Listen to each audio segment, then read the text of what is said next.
صدق الله العلي العظيم وصدق رسوله النبي الكريم ونحن من الشاهدين والشاكرين والحمد لله رب العالمين. سورہ الحجرات بڑی اہم صورت ہے، بڑے مسائل اس کے اندر بیان ہوئے. کل جو ہم نے آیت مبارکہ پڑھی تھی اس میں خوارج کے خلاف، باغیوں کے خلاف، اور پھر اگر دو گروہ مسلمانوں کے آپس میں کوئی لڑ جائے تو اس کے معاملات کے اندر اللہ تعالیٰ نے ہدایات عطا فرمائی تھی. نبی صلی اللہ علیہ وسلم کے دور اقدس میں جو آپ کا مبارک دور تھا، اس وقت تو یہ تصور نہیں کیا جا سکتا تھا کہ مسلمانوں کے گروہ آپس میں جھگڑے گے، اس لیے آپ صلی اللہ علیہ وسلم سے اس کے بارے میں کوئی تفصیلات میسر نہیں ہے.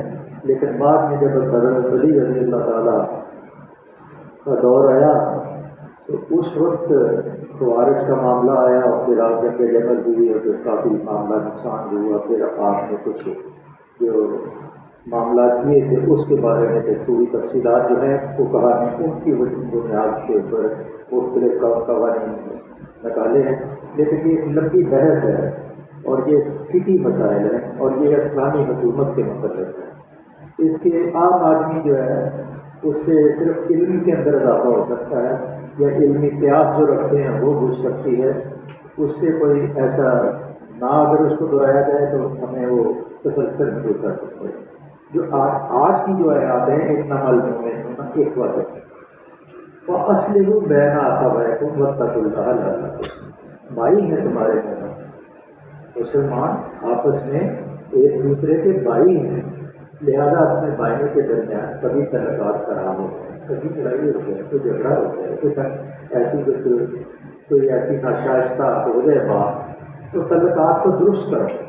تماشبیر نہ بن کے بیٹھے رہو، بلکہ کوشش کرو کہ ان کے درمیان تعلقات کو درست کرو. واتقوا اللہ لعلکم، اور اللہ سے ڈرو، امید ہے کہ تم پر رحم کیا جائے. یہ آیت دنیا کے تمام مسلمانوں کی ایک عالمگیر برابری قائم کرتی ہے. آپ دیکھیں مسلمان کہیں بھی تکلیف میں ہوں تو تمام مسلمان اس تکلیف کو محسوس کریں، تھوڑی کریں زیادہ کریں. اگر کوئی بہت ہی زیادہ غبی مسلمان ہے تو اس کو نہ محسوس ہوتا ہو، لیکن یہ اللہ کا ایک خاص فضل اور رحمت ہے کہ اللہ نے فرمایا کہ تمام مسلمان ایک دوسرے کے بھائی ہیں اور ان کا جو دکھ درد ہے تو ایک دوسرے کا دکھ درد ہے. اس لیے اللہ نے جو پہلی آیات تھی اس میں وہ دوسرے حقوق ادا، دوسرے جو معاملات تھے، جو قوانین کے وہ بیان کیے. یہاں کہ یہ مسلمانوں کے درمیان جو بھی چھوٹی بہت چیز کوئی ایسی کوئی گردش پیدا ہو جائے تو صلح کرو، تاکہ اس حکم کی اہمیت اور اس کے تقاضوں کو رسول اللہ صلی اللہ علیہ وسلم نے اپنے بکثرت ارشادات کے اندر ارشاد کرتا ہے. بے شمار رہا بھی تھوڑی سی میں آپ کو سنا دیتا ہوں. حضرت جریر بن عبداللہ کہتے ہیں کہ رسول اللہ علیہ وسلم نے مجھ سے 3 باتوں پر بیعت کی. ایک یہ کہ نماز قائم کرو، یہ بڑا غور سے سنیں اور اس کو کوشش کریں کہ اس کے اوپر عمل کریں. اگر کہیں درمیان میں کسی مومنوں کے درمیان کوئی پریشانی ہو جائے تو اپنی بساط کے مطابق، اپنے علم کے مطابق، اپنی کوشش کے مطابق ان کے درمیان صلح کرانے کی کوشش کرو. اگر آپ اخلاص سے، خلوص سے، محبت سے، پیار سے صلح کرانے کی کوشش کریں گے تو اللہ تعالیٰ بھی اس کے اندر برکت ڈال دے گا، کوئی حال نکال دے گا. تو فرمایا کہ مجھے 3 باتوں کی مجھ سے اللہ کے رسول صلی اللہ علیہ وسلم نے بیعت لی. ایک یہ کہ میں نماز قائم کروں، دوسرے زکات دیتا رہوں، تیسرے یہ کہ ہر مسلمان کا خیر خواہ رہو. یعنی کہ اگر مسلمانوں کے درمیان کوئی تنازع، کوئی ان کی تکلیف، ان کی کوئی پریشانی ہوگی تو میں ان کا خیر خواہ ہوں. اس کے اوپر اللہ کے رسول صلی اللہ علیہ وسلم نے بیعت لی. یہ بخاری کی کتاب ایمان کے اندر یہ حدیث موجود ہے. حضرت عبداللہ بن مسعود کی روایت ہے کہ حضور صلی اللہ علیہ وسلم نے فرمایا مسلمان کو گالی دینا فسق ہے. ہم ایک دوسرے کو ایک دم گالیاں دینے شروع کر دیتے ہیں. مسلمان کو گالی دیتا ہے وہ فسق ہے، اور فسق جو ہے فساد ہے، گناہ ہے، بہت کبیرہ گناہ ہے.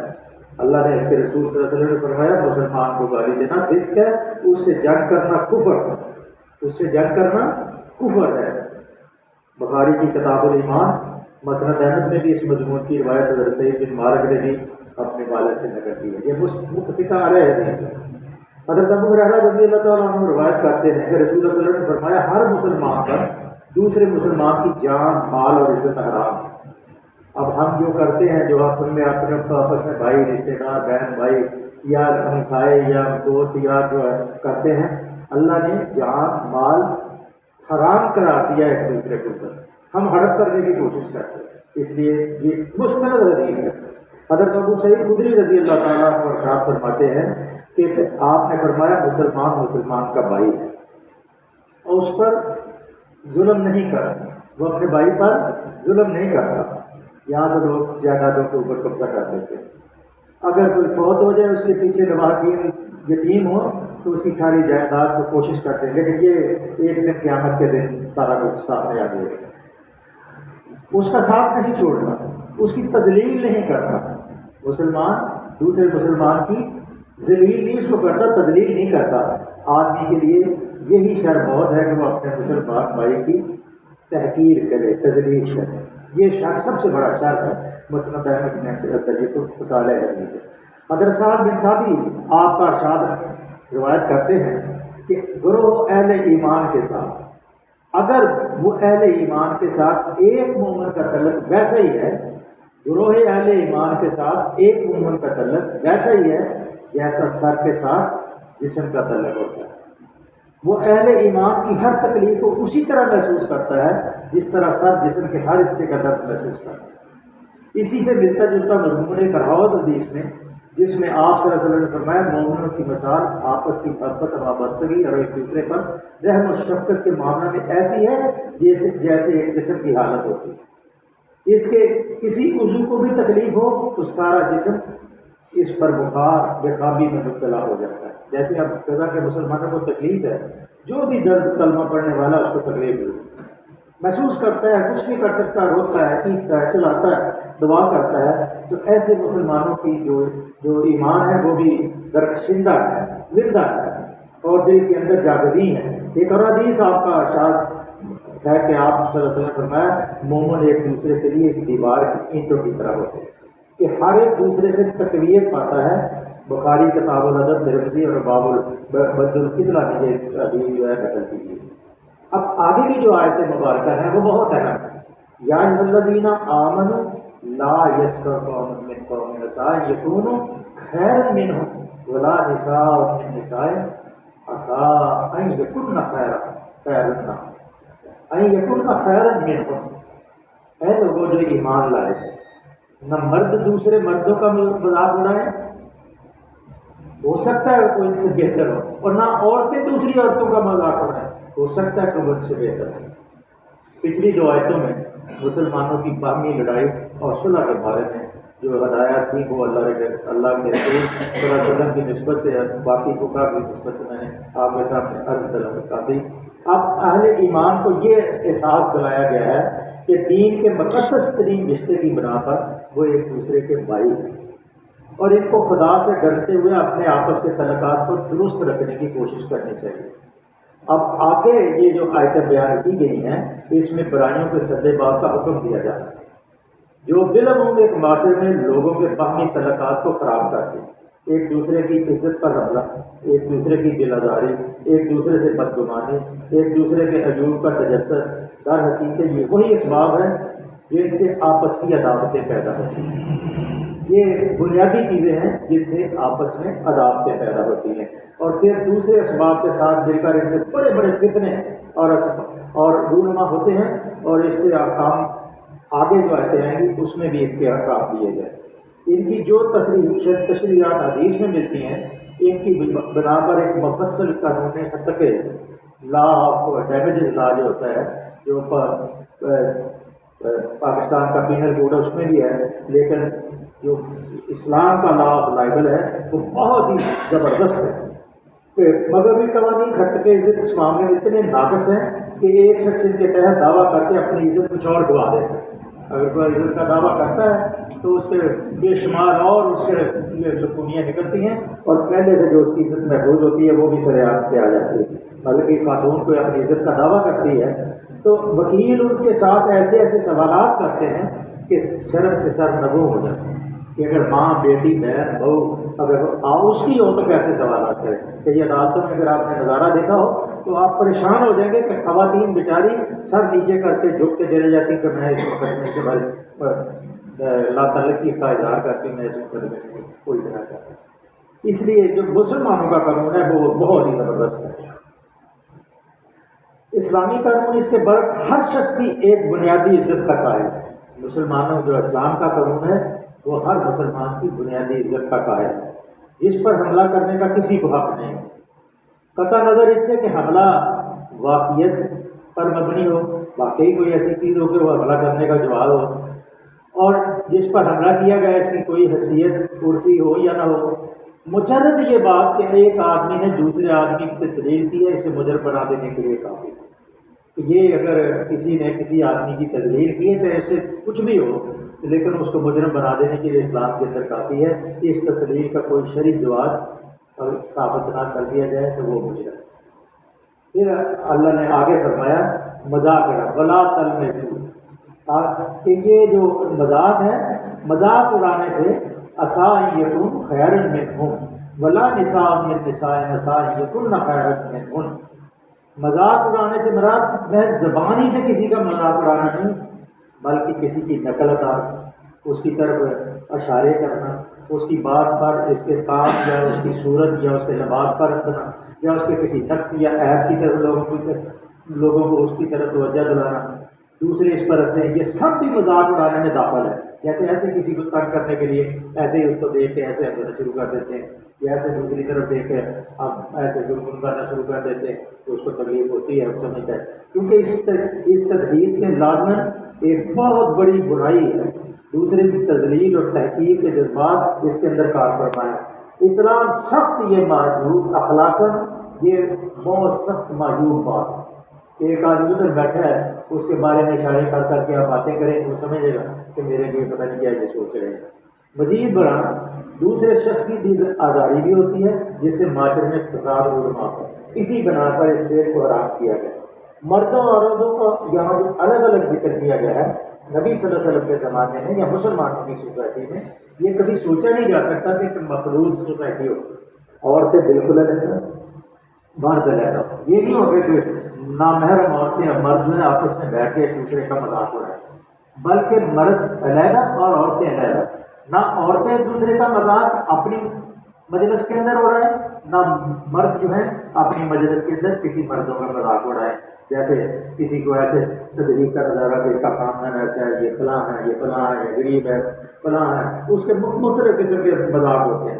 مردوں اور عورتوں کا ذکر یہاں اس لیے کیا گیا ہے کہ یہ مخلوق سوسائٹی کا اسلام کے اندر کوئی جواز، مسلم معاشرے کے اندر کوئی جواز.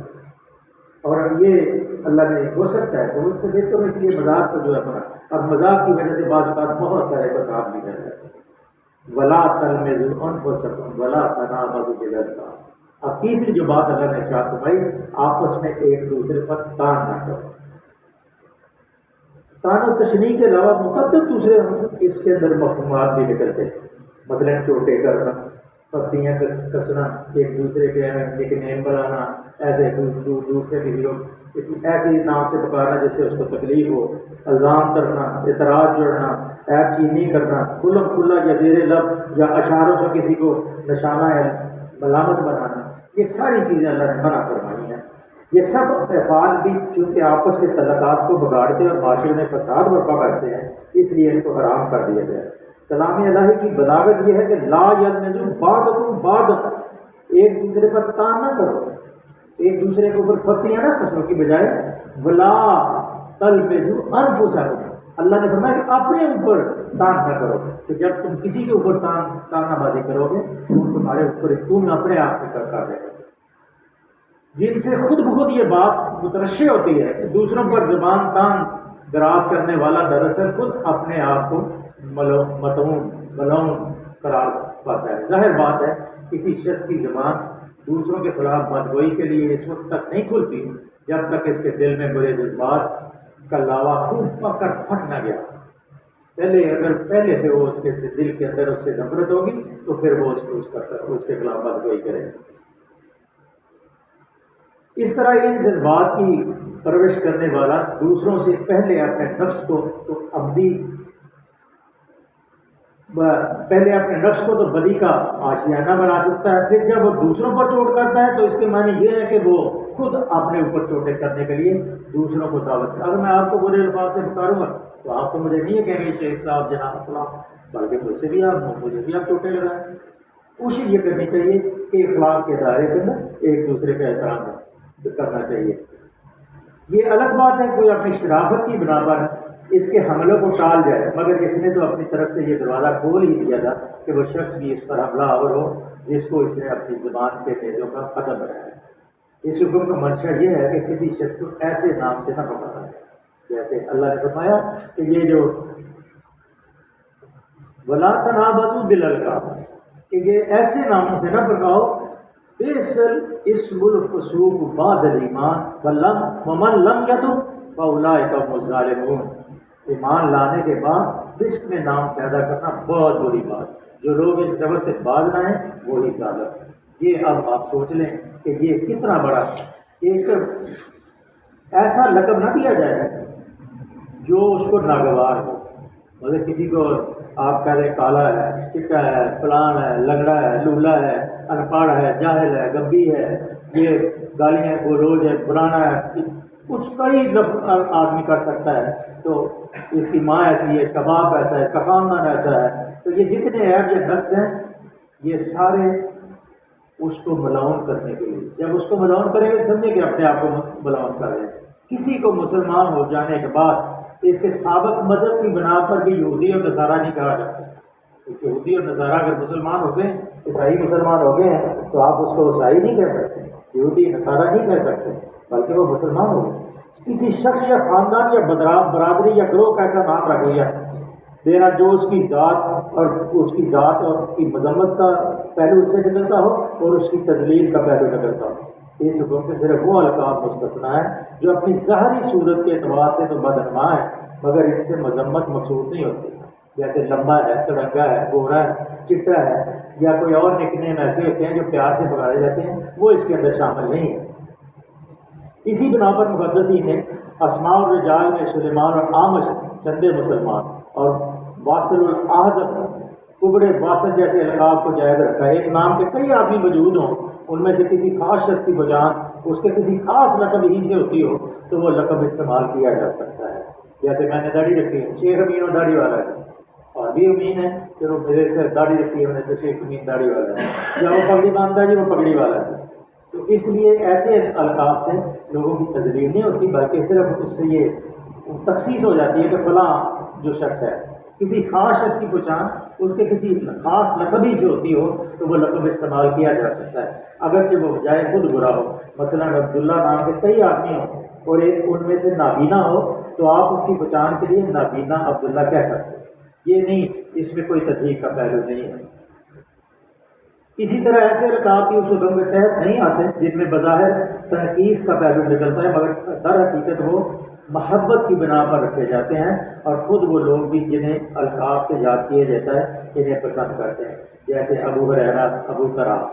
اس لیے اللہ تعالیٰ نے اب ایک مومن کے لیے یہ شرائط رکھی، بیس الاسم الفسوق بعد الایمان، ایمان کے بعد اگر وہ یہ عمل اختیار کرے گا تو سب سے ایمان لانے کے بعد جس میں نام پیدا کرنا بہت ہی بری بات ہے، جو اللہ کے رسول اور اللہ نے اس قرآن کے اندر پڑھا، وہ من لم یتب فاولئک هم الظالمون، جو لوگ اس روش سے باز نہ آئیں وہی ظالم ہیں۔ یہ لکھی پڑھی میں نے اس لیے آج آپ کو سنائی ہے کہ یہ بہت اہم چیزیں تھیں تاکہ آپ کے ذہن میں اس طرح جو چھوٹی چھوٹی باتوں کو غور نہیں کرتے، یہ بڑی ایک معاشرے کے اندر فساد بھی برپا کرتی ہیں، اور فساد معاشرے کے اندر اگر اس کے اوپر عمل کیا جائے تو حسن بھی پیدا کرتی ہیں۔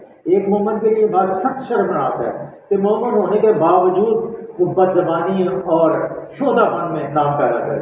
ایک کافر اگر اس لحاظ سے مشہور ہو کہ وہ لوگوں کا مذاق خوب اڑاتا ہے یا پھپتیاں خوب کستا ہے یا برے برے نام خوب تجویز کرتا ہے، تو یہ انسانیت کے لحاظ سے اچھی شہرت نہ ہو، کم از کم اس کے کفر کو تو زیب دیتی ہے۔ مگر ایک آدمی اللہ اور اس کے رسول اور آپ پر مان لانے کے بعد ایسے ذلیل و صاحب میں شہرت حاصل کرے تو یہ ڈوب مرنے کے برابر ہے۔ اب جو آپ کے پاس آپ کے سارے ٹی وی جو کر رہے ہیں وہ آپ کے سامنے ہے، آپ دیکھ لیں کہ یہ مسلم معاشرے کو کیسے بگاڑ، یہ سارے آگے ہدایات ہیں، یہ 2-4 دن کی بات ہے، لیکن ہدایات کو سمجھ لیں اور ان کو اپنے دل کے اندر جگہ دے دیں اور اس کے اوپر عمل کرنے کی کوشش کریں۔ اللہ سے دعا ہے کہ اللہ کی ذات کریم ہمیں قرآن کو سمجھنے اور عمل کرنے کی توفیق عطا فرمائے۔